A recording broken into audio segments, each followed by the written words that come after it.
Inabo, je vous souhaite la bienvenue à la chaîne YouTube École de Sagesse. Mon prénom est Conan, je suis ivoirien. Mon prénom signifie le courage et la force. J'anime l'émission « Les religions en Afrique ». À travers cette émission je vais parler des religions étrangères introduites en Afrique, puis des spiritualités ancestrales de la communauté noire. Il est important de thématiser ouvertement ces différentes croyances au sein de la communauté noire, pour lutter contre l'abrutissement religieux et l'imposition culturelle des nations étrangères qui ont imposé leur religion aux ancêtres du peuple noir. À notre époque, il est important que le peuple noir se débarrasse de toute forme du colonialisme lié aux religions étrangères. Cette émission est un instrument pour vous inciter à la réflexion, pour briser les chaînes religieuses du colonialisme. Aujourd'hui, je vais mener quelques réflexions sur certaines barbaries observées chez les religions abrahamiques. Elles sont nombreuses et voici quelques-unes, résumées en 4 thèmes de réflexion. Premier thème, le blasphème contre Dieu. Les religions abrahamiques blasphèment le nom de Dieu lorsque chacune d'entre elles se prennent pour la meilleure religion et prétend que son prophète serait le vrai.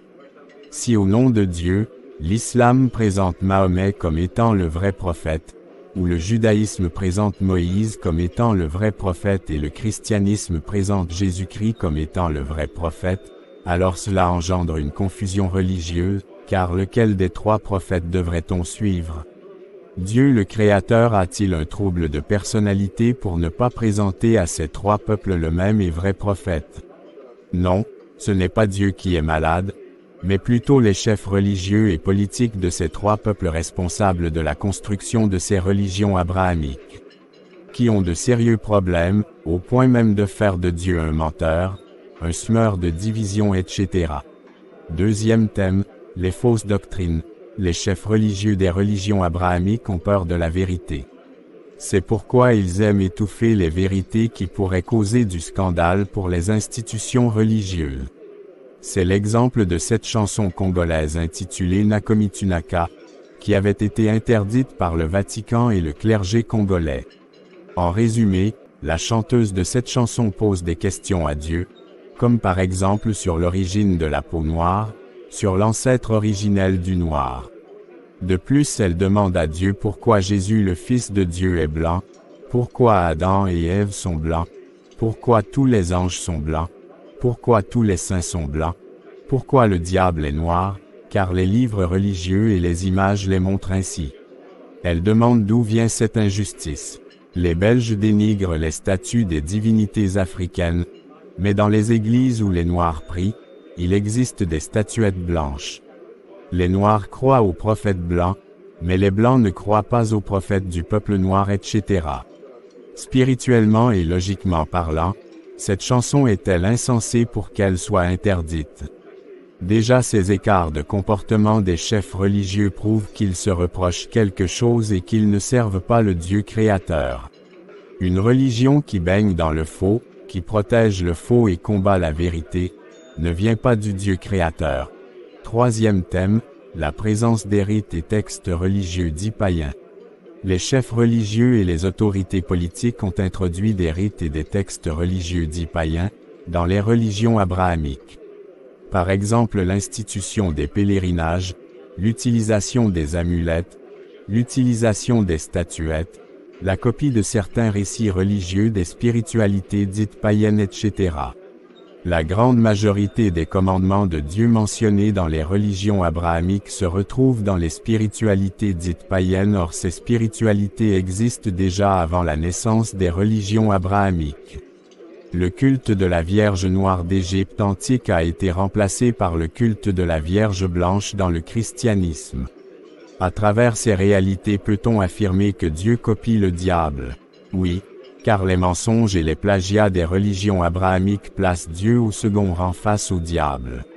C'est très simple à comprendre. Les spiritualités dites païennes ou diaboliques sont plus anciennes que les religions abrahamiques. Si les religions abrahamiques qui prétendent enseigner les commandements du vrai Dieu copient les rites et les textes religieux des spiritualités dites diaboliques ou païennes, cela voudrait dire que c'est Dieu qui copie le diable et non le contraire. C'est un blasphème. Quatrième thème, l'impact religieux sur les croyants. C'est important que les Africains prennent conscience de ces vérités et cessent de suivre aveuglément les intérêts humains que comportent ces religions abrahamiques et qui contredisent les pensées du Dieu universel. Les diversités de langues et de cultures ont été créées par le Dieu universel et chaque peuple doit honorer le Dieu universel en révalorisant la diversité culturelle qu'il représente. Dieu a concrétisé ses pensées et sa puissance dans la diversité de la création. C'est pourquoi il existe des créatures spirituelles, matérielles, terrestres, etc. Parmi les humains par exemple, il y a diversité de compétences, de valeurs culturelles, de langues, d'apparence physique, d'adoration de Dieu, etc. Toutes ces diversités qui ne nuisent ni à l'environnement ni à la création, est utile la vie commune et pour rendre gloire à Dieu le Créateur. Par conséquent, chaque peuple, surtout le peuple noir, devrait être fier de son identité culturelle, devrait vivre pour plaire à son Créateur, à ses ancêtres, à soi-même et non pour plaire à un autre peuple. C'est diabolique et un blasphème contre Dieu de vouloir imposer ses valeurs culturelles humaines à un autre peuple, par exemple au peuple noir, en utilisant la religion. Que penserait Dieu de l'idéalisation des langues arabes, juives et occidentales dans le culte religieux abrahamique? En prétendant qu'une personne pourrait s'adresser convenablement à Dieu en utilisant soit la langue arabe, ou soit la langue juive, ou soit les langues occidentales, ces chefs religieux et politiques voudraient faire croire aux gens que Dieu comprend uniquement l'une de ces langues. Si Dieu considérait les autres langues comme diaboliques, alors lui-même ne serait pas parfait, car il a créé des langues imparfaites. C'est du blasphème. De plus, Dieu ne serait pas un psychopathe pour dire à chacun des peuples arabes, juifs et occidentaux de se livrer réciproquement à la concurrence en faisant la publicité pour chacune de leurs langues respectives. C'est encore du blasphème contre Dieu. Si le peuple noir voudrait vraiment aller au paradis, qu'il remette en question chacune de ces religions abrahamiques et à l'aide de l'esprit de discernement, qu'il se débarrasse de toute forme de blasphème contre Dieu qui s'y trouve. Leçon à tirer. L'islam est apparu après le christianisme, qui à son tour a vu le jour après le judaïsme. L'exposé d'aujourd'hui montre l'importance de l'usage de la réflexion dans le domaine de la religion. Lorsqu'on croit aveuglément, on se laisse facilement manipuler, ou abrutir avec des inventions humaines portant des masques religieux. Les trois peuples qui sont responsables de la construction des religions abrahamiques, étant à la recherche de leur propre identité spirituelle, ont construit leur propre dogme religieux. Ce qui poussa les chefs religieux et politiques de ces trois peuples à modifier la parole de Dieu en fonction de leurs intérêts humains et non en fonction des intérêts de Dieu. Reste à savoir si cet acte est approuvé par Dieu. Voici une citation de l'écrivain Théophile Obenga qui décrit d'autres côtés sombres de ces deux religions importées. Je cite, « Ajoutons que ce sont pourtant ces mêmes religions de la foi, dites d'amour, qui ont servi d'alibi aux conquêtes esclavagistes en enclenchant des guerres de religion et religions de guerre partout sur la planète. Au tribunal de l'histoire, le Messie et le prophète seront donc sommés de s'expliquer sur le passif et l'actif de leurs actions respectives greffées à des milliards de tous les Africains morts au nom de l'écriture de la foi. » Fin de citation. Un autre constat fait par l'écrivain est le malheur que sèment ces deux religions importées. Au nom de l'amour idéal que ces religions prêchent, elles sont à l'origine d'extrêmes d'intolérance, de violence, de haine, de racisme et d'exclusivisme, etc.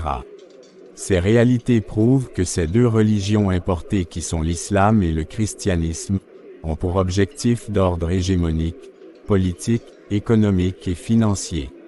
L'écrivain conseille de mener un vrai débat sur ces réalités religieuses pour objectif d'obtenir une indépendance religieuse. Peuple noir, si tu as été le premier civilisateur des peuples à travers tes valeurs culturelles et surtout le culte d'Isis, pourquoi t'attaches-tu encore à ces religions abrahamiques raffinées par les intérêts humains?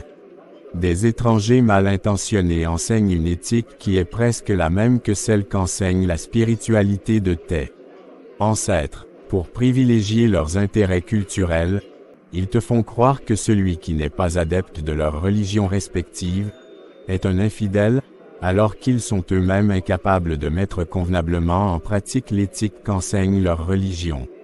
En conclusion, cette émission présente quelques réflexions sur les religions abrahamiques. Comme on le constate, les réponses à ces réflexions prouvent que la crainte de Dieu est aussi à remettre en question dans ces religions abrahamiques. Lorsqu'on retire, ou on ajoute quelque chose à la parole de Dieu, c'est important de préciser cela pour le respect envers Dieu. Seuls les croyants qui aiment la vérité et cherchent le vrai Dieu pourraient se poser des questions suite à ces vérités et changer convenablement leur manière de penser sur Dieu et de l'adorer. Quant aux croyants endoctrinés, ils auront peur de la vérité au lieu de l'aimer, car ils prononcent le nom de Dieu par suivisme et non par conviction. Les religions abrahamiques ne sont pas bonnes pour les Africains, mais plutôt pour les peuples qui les ont construites. Dieu s'est manifesté aux peuples du monde selon leur réalité culturelle pour que chaque peuple puisse mieux comprendre qui est Dieu et le servir de bon cœur. L'intention du vrai Dieu n'a jamais été qu'un peuple se lève de nulle part et prétende que sa religion est meilleure à celle des autres, ou que ce peuple malveillant impose sa religion à un autre peuple en y versant du sang. Le peuple noir doit célébrer avec joie, conviction et dévouement l'éthique du vrai Dieu selon ses propres réalités culturelles sans se cacher sous le masque des religions étrangères. Malheureusement, on ne peut pas présenter dans cette vidéo toutes les réflexions liées à ces religions abrahamiques. Pour terminer, je vous présente mes meilleurs vœux pour cette semaine à travers une photo de bouillie de Dégué et cette citation de l'anticolonialiste feu président Kwame Nkrumah, originaire du Ghana. Je cite: « Dans la société africaine traditionnelle en effet, aucun intérêt particulier ne pouvait être considéré comme déterminant, les pouvoirs législatifs ou exécutifs ne soutenaient les intérêts d'aucun groupe particulier. Le but suprême était le bien du peuple tout entier. » Fin de citation.